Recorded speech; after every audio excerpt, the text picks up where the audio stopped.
દીવા આલે ચા પી લો દીવા ચા હા કાલે રાતે તો સંદીપે કમાલ કરી નાખી કેમ શું થયું અરે અડધી રાત્રે જાગતે રહો ને બૂમા બૂમ કરી મૂકી દી છોકરાએ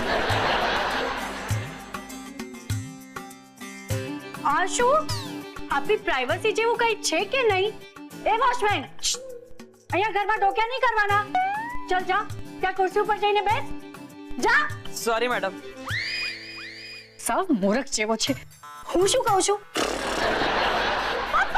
જાગતે રહો તમે લોકો મારી વાત સાંભળો છો કે નહીં જો આમ આપણને આખી રાત સંદીપ જગાડવાનો હોય તો એનું શું કામ હા મને આ વોચમેન નહીં ચાલે અરે પણ એવું તો વળી શું થઈ ગયું મને છે ને આ સંદીપના લક્ષણ કઈ સારા નથી લાગતા એને કાઢીને કોઈ બીજાને કામે રાખો ના ના દિશા બેટા એ કેટલી મહેનત કરે છે હા દિશા અરે સંદીપ આખી રાત જાગતો તો અને હમણાં હું ચા આપવા ગઈ ને તો પણ આપણા બધા કરતા વધારે ફ્રેશ લાગતો હતો હા પણ એ આમને આમ આખી રાત આપણને જગાડી રાખવાનો હોય તો એ વાત કઈ બરાબર નથી ને એ બેટા આ તો બહુ નાની અમથી વાત છે તો આપણે શું કરવાનું ખબર છે આમ છે ને રૂ લેવાનો અને છે ને કાનમાં નાખી દેવાનો સિમ્પલ રૂ ઓલ્ડ ફેશન કાનમાં ઇયરફોન નાખવાના મારી એક ફ્રેન્ડ છે ને એના એનઆરઆઈ રિલેટિવ છે ને એ લોકો કાનમાં રૂ નથી નાખતા કઈ એ લોકો ઇયરફોન લગાડે છે આજકાલ એનો ટ્રેન્ડ ચાલે છે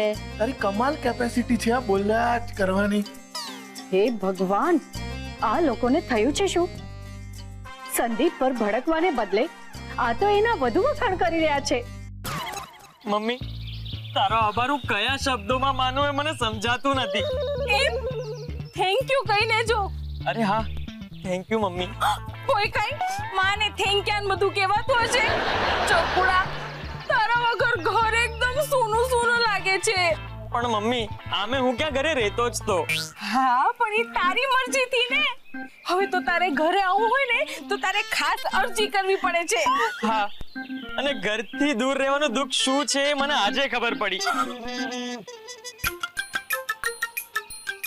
આનું શું છે આ ચાર્જર છે એનાથી મોબાઈલ ચાર્જર થાય મમ્મી આ ચાર્જર છે આનાથી મોબાઈલનું ચાર્જર નહીં આનાથી મોબાઈલનું ચાર્જિંગ થાય અને મમ્મી જે આ ચાર્જર છે અમને ખબર છે દિશાની કિંમત પૂછે છે સર આ બધી વસ્તુઓ વેચવા માટે નથી મૂકી તો અરે આ તો હું છે ને દીપડાને મળવા આવી હતી ને એટલે આ બધી 5-6 વસ્તુઓ એના હાટુ લઈ આવી એમ કામની છે ઓહો ખાલી 5-6 પણ આ બધી વસ્તુ અહીં લાવવાનું કઈ કારણ ઘરમાં જગ્યા ઓછી પડી ના ના આ તો સંદીપ અહીંયા વરંડામાં જ રહેવાનું છે ને હવે એટલે એને આ બધી વસ્તુની જરૂર પડે કે નહીં એટલે લઈ આવી પણ આવું શા માટે હવે અમે 24 કલાકની ડ્યુટી નહીં કરીએ તો અમારી કંપનીના સૂત્ર કઈ રીતે સાર્થક થશે અમારી સિક્યોરિટી ને સેવા ને તમે ખાશો મેવા સંદીપ આ સૂત્ર પાછું નહીં બોલતો 150 વાર સાંભળી લીધું છે હું ગાંડી થઈ જઈશ અને સંદીપ મારું એક સૂચન છે આટલું બધું ટેન્શન લઈને સર્વિસ આપવાની જરૂર નથી વચ્ચે વચ્ચે તું ખાવા માટે નાવા માટે તારા કપડાં બદલવા માટે તું ઘરે જઈ શકે છે આમે એક બ્રેક તો જોઈએ જ ને અને એ બ્રેક દરમિયાન ચોરી થઈ ગઈ તો વેરી ગુડ વેરી ગુડ ઓહો આ સંદીપડો કેટલા વેરી ગુડ કમાશે પાર્થ સાંભળ તો ખરો હાલ બેટા હવે હું એ જાઉં તું તારી તબિયત સંભાળજે હો ને અને ડ્યુટી બરાબર કરજે અને કોઈ ઠપકો આપે ને તો આમ દુખી નહીં થતો હું તને કાગળ લખીશ મમ્મી કાગળ પોસ્ટ કરવા પોસ્ટ ઓફિસે ના જતી પોસ્ટ ઓફિસની જગ્યા કરતા આ જગ્યા વધારે નજીક છે કાગળ મને હાથમાં આપી દેજે ખોટો ખર્ચો ના કરતી હારું અને મમ્મી હું તને મની ઓર્ડર મોકલીશ તારી આંખોના ડોક્ટરને બતાવી આવજે હારું મારા ચકુડા હવે મને જવા દે પાર્થ શું કરે છે જલેબી પાડી રહ્યો છે તારે ખાવી છે ગરમા ગરમ છે પાર્થ અચ્છા પાર્થ હું શું કહેતી હતી આ સંદીપ છે ખબર છે સંદીપ છે ને બહુ સરસ સર્વિસ આપે છે. એની આ સર્વિસથી હું પણ ખુશ છું. એ તો બરાબર, પણ શું પણ? તે કોઈ દિવસ કોઈને ઘરની બારીમાંથી પતંગ ચગાવતા જોયા છે? પણ બારીમાંથી કોઈ શું કામ પતંગ ચગાવે? અરે પતંગ ચગાવવા માટે તો ટેરેસ પર જવું પડે ને. બરાબર. આ સંદીપ પણ પોતાના થડ માથા વગરના બિઝનેસ આઈડિયાનો પતંગ ચગાવતો ફરે છે. તે અચાનક આમ નોકરી કરે અને એ પણ આટલી સારી રીતે. તાળમાં કંઈ કાળું નથી લાગતું? ઓહો, એટલે તું એમ કહેવા માંગે છે કે સંદીપની નિયતમાં ગડબડ છે? મને લાગે છે કે સંદીપ જરાક વધારે જ પડતો માથે ચડી ગયો છે. જોજે, એક દિવસે આપણા જ ઘરમાં ચોરી કરશે. ઓકે ઓકે ઓકે, આ વાત તો વિચારવા જેવી છે. ઓકે દિશા, તું મને એક વાતનો જવાબ આપ કે એક ફેરીઓ રોજ 10 રૂપિયા કિલો ગાજર વેચે છે અને એક દિવસે 7 રૂપિયા કિલો ગાજર વેચે, તો પહેલું તારા મનમાં કયું રિએક્શન આવી શકે? એક કે એ ગાજર ખરાબ હશે, અથવા બીજું કે એને એ ગાજર એ દિવસે સસ્તા મળ્યા હશે. આ બંનેમાંથી કયું કારણ હોઈ શકે? ઓફકોર્સ પહેલું કારણ કે તે ખરાબ ગાજર વેચતો હશે. પણ આમાં ગાજરની વાત ક્યાંથી આવી? ઓહ, સોરી દિશા, પણ હું એક કેસ સ્ટડી કરી રહ્યો હતો એટલે. દિશા, હજી એક મારો એક બીજો સવાલ છે. ઓકે ઓકે, પણ આપણી મૂળ વાત ના ભૂલી જતો. હા મને ખબર છે, સંદીપની સર્વિસ વાળી વાત ને મને બરાબર યાદ છે. ચલ તો ઝડપથી બીજો સવાલ પૂછ. હા, બીજો સવાલ. ઘરની રોજિંદી વસ્તુઓ જેમ કે કાંસકી, તેલની શીશી જે જગ્યાએ પડી રહેતી હોય એ જગ્યાએ ન મળે, તો પહેલું રિએક્શન તારા મનમાં શું હોઈ શકે? એક કે એ બધી વસ્તુઓ કોઈએ સંતાડી દીધી હશે આપણને હેરાન કરવા માટે, અથવા તો બીજું કે આપણા હાથે જ આડી અવળી જગ્યાએ વસ્તુ મુકાઈ ગઈ હશે. આપણે શું કામ આડી અવળી જગ્યાએ મૂકીએ? ઓફકોર્સ પહેલું કારણ કે કોઈ આપણને હેરાન કરવા એ વસ્તુઓ સંતાડી દીધી હોય એ વધારે પોસિબલ છે. થેન્ક યુ સો મચ દિશા, તે મને આ કેસ સમજવામાં મદદ કરી. ઓકે ઓકે, પણ હું શું કહેતી હતી કે મને સંદીપ પર શંકા છે. દિશા, તું ક્યારની આ જ વાત કરી રહી છે. હવે હું તને એક વાત કહું, તારી તબિયત છે ને બહુ નાજુક છે. હા જો આ ફાઇલ છે, આ ફાઇલમાં પણ સેમ તારા જેવો જ એક કેસ છે. હા, આમાં એક માણસને પોતાના સસરા ઉપર શંકા છે કે એ એનો સામાન ચોરવા જ એના ઘરે આવે છે. દિશા, હું જે કેસના સવાલો પૂછીને સ્ટડી કરી રહ્યો હતો ને તે તારો જ કેસ છે. હા, તું છે ને નેગેટિવ વિચારોથી પીડાય છે. અરે ગાજર ખરાબ હોય જરૂરી નથી, કોઈ દિવસ ગાજર સસ્તા પણ હોઈ શકે. અને કોઈ આપણને પરેશાન શું કામ કરે? હા, આપણાથી પણ ભૂલ થઈ શકે ને. તું કહેવા શું માંગે છે? દિશા, આટલું નેગેટિવ નહીં વિચાર. જો સંદીપે ક્યારે કામ નથી કર્યું એટલે એ કરી જ નહીં શકે, અને કરે તો નુકસાન જ કરશે એમ વિચારવું એ બરાબર નથી. ઓકે ઓકે, ખોટી ચિંતા નહીં કર, મને કંઈ નથી થયું. પણ હા, આખા ઘરને જરૂર કંઈક થયું છે. સંદીપ જેવા માણસ પર કોઈ કેવી રીતે ભરોસો કરી શકે? જોજે, બધાને કેવો ચૂનો લગાડીને જશે. અરે અરે, આમ કેમ બોલે છે તું? સંદીપ કેટલી મહેનત કરે છે. કંઈક તો કરવું જ પડશે. આમ સીધી આંગળીએ ઘી નહીં નીકળે, કોઈ રસ્તો તો શોધવો જ પડશે. દિશા, તું ખોટી આંગળી કરે છે. આ બાજુ જવાનો રસ્તો ત્યાં છે. હવે હું મારું કામ કરું.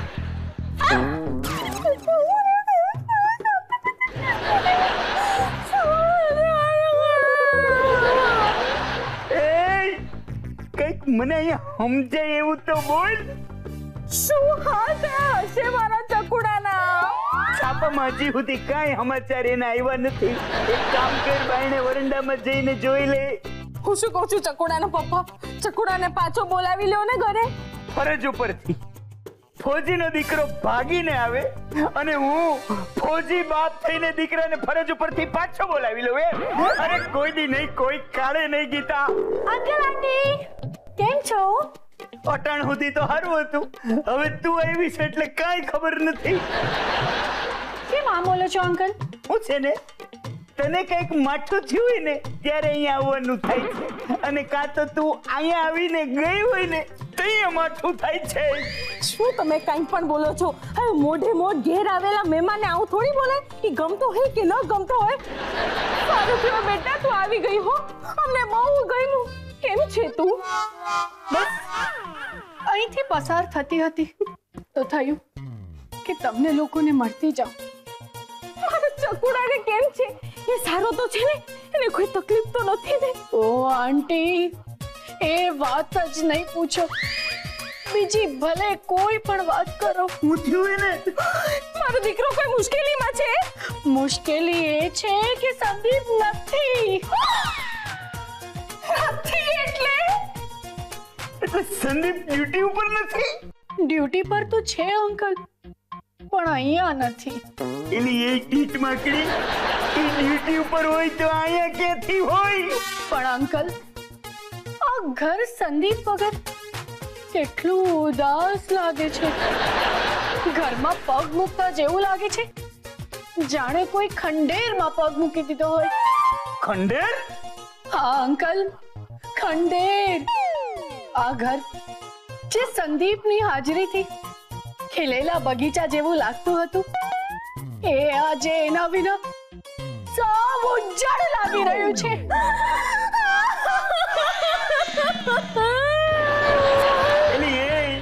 આમાં અવાજ વિના રોવાતું હોય તો એમ રોઈ લે અને ઘડી સાંભળી તો લેવા દે. બોલ. આવી રીતે તો રોતી જ નહીં. ઓલી બાયણે કાયડી કૂતરી બેઠી રહી ને, એને એમ થાય કે આપણે એના ચારે ગલુડિયા ચોરી લીધા છે. અવાજ વગર રો ને. પણ મને અવાજ વગર રોતા નથી આવડતું. તે તાણ બે કરો બીજું હું. રડો નહીં આંટી, રડો નહીં. આપણા હાથમાં કંઈ જ નથી. આ બધો નસીબનો ખેલ છે.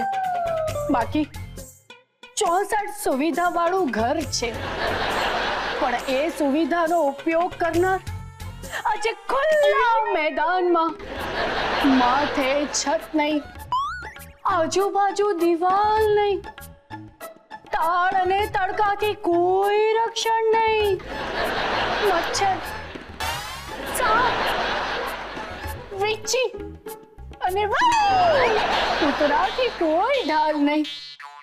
એવી મજબૂરીમાં આજે તમારો સંદીપ જીવન વિતાવી રહ્યો છે.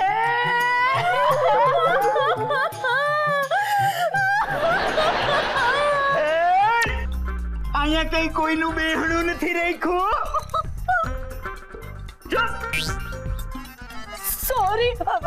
સોરી અંકલ, પણ આ જાલિમ જમાનો તો ઘા કરે અને ઉંકારો પણ ન ભરવા દે. હું તો તમારા માટે એક નાનકડી યાદગીરી લાવી હતી, તમને આપીને જાઉં છું. યાદગીરી? હા અંકલ, સંદીપની યાદગીરી. એક મિનિટ. આ એ ટ્યુબ છે જે લગાડવાથી મચ્છરો દૂર ભાગે.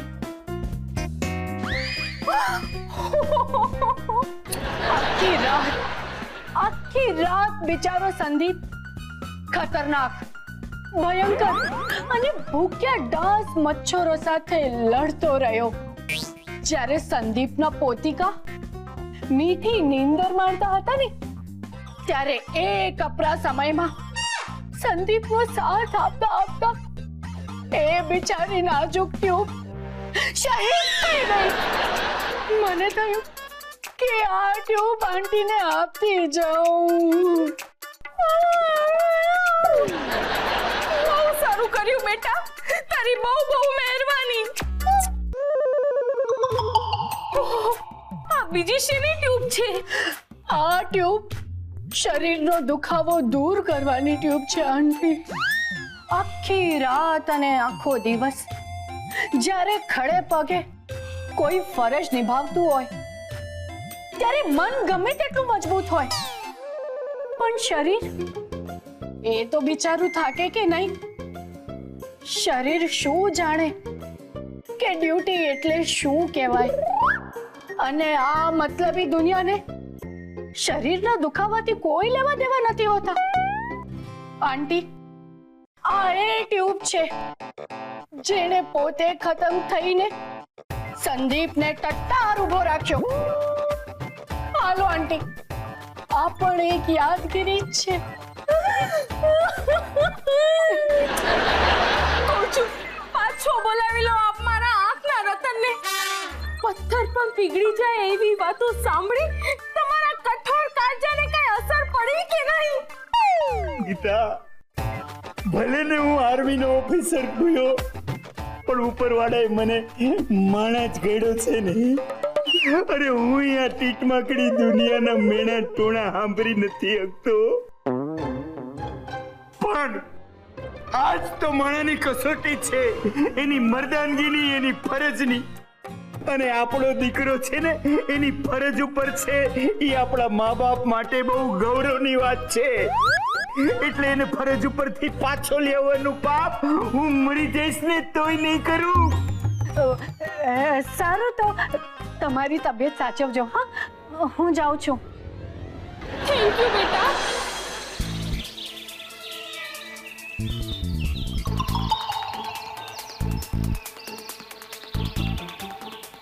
આ સંદીપ જેવો આળસો અને કામચોર માણસ અચાનક કેમ આટલી મહેનતથી કામ કરી રહ્યો છે?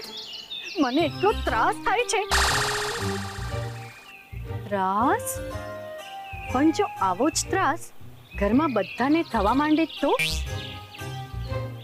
યસ, સંદીપ. Yes madam. વાહ સંદીપ, તારી ડ્યુટીનો તો કોઈ જવાબ નથી. મેડમ, સંદીપ, શું તારી મહેનત, શું તારો ડિસિપ્લિન, શું તારી ચોકસાઈ, શું તારી નમ્રતા, શું વખાણો. Thank you madam. પણ સંદીપ, મને બહુ ફરિયાદ કરવી છે. જી મેડમ. તું રજિસ્ટર કેમ મેન્ટેન નથી કરતો? એક્સક્યુઝ મી મેડમ, હું કઈ સમજ્યો નહીં. જો સંદીપ, ઘરમાં દાખલ થતા દરેક માણસ, પછી ભલે એ ઘરનું હોય કે બહારનું, એની એન્ટ્રી રજિસ્ટરમાં થવી જ જોઈએ. ઓકે? કોણ આવ્યા, કોણ ગયા, કેટલા વાગે આવ્યા, કેટલા વાગે ગયા, શું લઈને આવ્યા, શું લઈને ગયા, એ બધી જ ડિટેલ્સ. પોઈન્ટ નોંધી લેવામાં આવ્યો છે મેડમ. આપની ફરિયાદ દૂર થઈ જશે. Good. Have a good day. Good day madam. એક વાત તો કહેતા ભૂલી જ ગઈ. તારો રાત્રે બૂમો પાડીને બધાને સાવચેત કરવાનો આઈડિયા બહુ જ જોરદાર છે Sandeep. Thank you madam. Keep it up. પણ હા, અવાજ જરાક મોટેથી કરજે. અમારી સુરક્ષા અને સેવા તમે ખાશો મેવા. મેડમ. મેડમ. સલ્યુટ. ગુડ.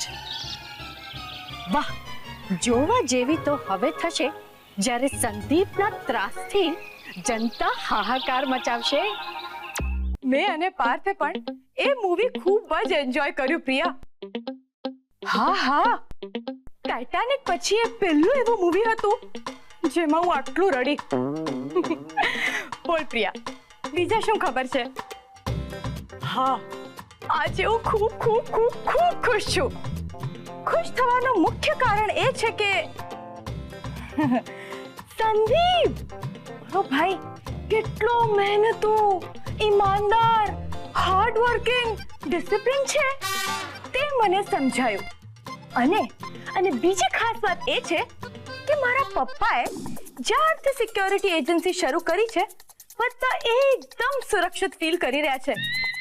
બાકી ઘણા લોકો એવા છે જેમને પેટમાં, હાથમાં એમ માની લે કે આખા બોડીમાં દુખાવો થાય છે.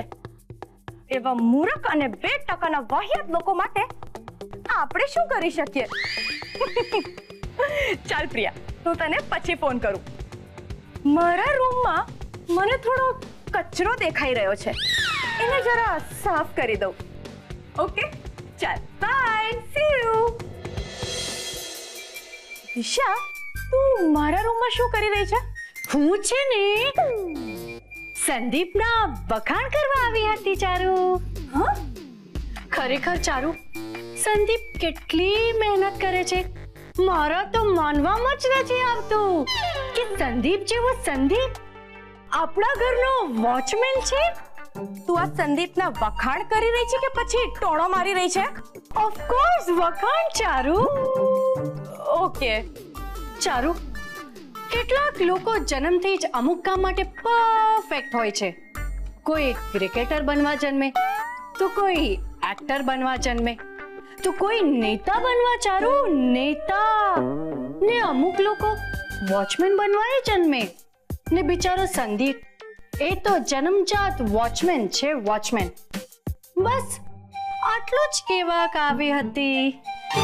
બાય.